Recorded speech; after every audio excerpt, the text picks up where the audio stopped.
সালাম আলাইকুম। আমি এবারের নির্বাচনে দুইজন প্রার্থীর পক্ষে আমার প্রচারণা চালিয়েছিলাম। একজন হচ্ছে তাসনিম জারা, আরেকজন হচ্ছে ব্যারিস্টার রুমিন ফারহানা। তো দুইজনই স্বতন্ত্র প্রার্থী ছিল। তবে আমি প্রথম থেকে বলেছি যে বিএনপির যে প্রথিতযশা রাজনীতিবিদ আছে, যাদেরকে দল মতের বাহিরে গিয়ে মানুষ শ্রদ্ধা করে, তাদের মধ্যে ব্যারিস্টার রুমিন ফারহানা তিনি অন্যতম। একটি উদারপন্থী, হয়তো সহিংস মেন্টালিটির না, অথবা কূট রাজনীতি তিনি পছন্দ করেন না। কিন্তু সবাইকে অবাক করে দিয়ে যখন রুমিন ফারহানা তিনি বিএনপির মনোনয়ন পেলেন না, পুরো সিস্টেমের মধ্যে একটা ঝড় উঠল। কেউ বলল যে বিএনপি এটা ভুল সিদ্ধান্ত ছিল। রুমিন ফারহানা তিনি নিজেই একটা ব্র্যান্ড, সেইখানে বিএনপি কিন্তু তাদের কোনো প্রার্থী দেয় নাই। দিছে কারে? খেজুর গাছ মার্কা জুনায়েদ আল হাবিব পীর সাহেব, ওনাকে দিছে। তখনই আমি বলছিলাম যে রুমিন ফারহানা তিনি পাশ করবেন। বিএনপির এই সিদ্ধান্তটা হয়তো জোটের কারণে সেখানে রুমিন ফারহানাকে বলে দিতে হয়েছে। পরবর্তী সময় তিনি বহিষ্কারও হয়েছেন দলের বিভিন্ন জায়গা থেকে। যাই হোক, তো রুমিন ফারহানার কপালে কি আছে?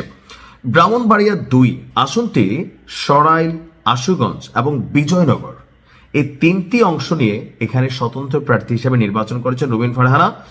তো 151টি কেন্দ্রের মধ্যে সর্বশেষ যতটুকু আমরা রেজাল্ট দেখছি, এখানে তিনি আপনার নিকটতম প্রতিদ্বন্দ্বী বিএনপি জোটের প্রার্থী জমিয়তে উলামা বাংলাদেশ কেন্দ্রীয় কমিটির সহসভাপতি মাওলানা জুনায়েদ আল হাবিব থেকে 3 থেকে 12,000। এখন অনেকগুলো কেন্দ্রের ফলাফল আসছে, কোনটার মধ্যে জুনায়েদ আল হাবিব একটু বেশি পেয়েছে।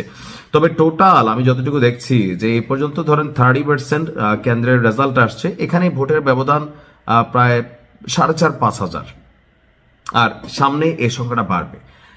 রুমিন ফারহানাদের সংসদে দরকার আছে ভাই, আপনি যে যাই বলেন। তবে আমার মনে হয় যদি বিএনপি এই আসনে এই জোটের খেলাটা থেকে বের হয়ে আসা রুমিন ফারহানাকে দিত, বিষয়টা একটু দৃষ্টিনন্দন হইতো। তবে যেটা হয়েছে এটা কি খারাপ হয়েছে? না। রুমিন ফারহানা তিনি একাধারে সমালোচক, একজন কড়া সমালোচক, কিন্তু পাশাপাশি তিনি নিজে একজন ব্যারিস্টার। তার নিজস্ব একটা ফ্যান বেস আছে, পারিবারিক একটা রাজনীতির ঐতিহ্য আছে।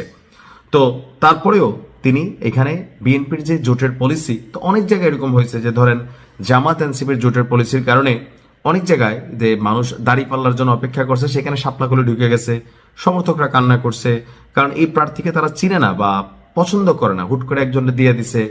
এখন দলের সিদ্ধান্ত ফাইনাল।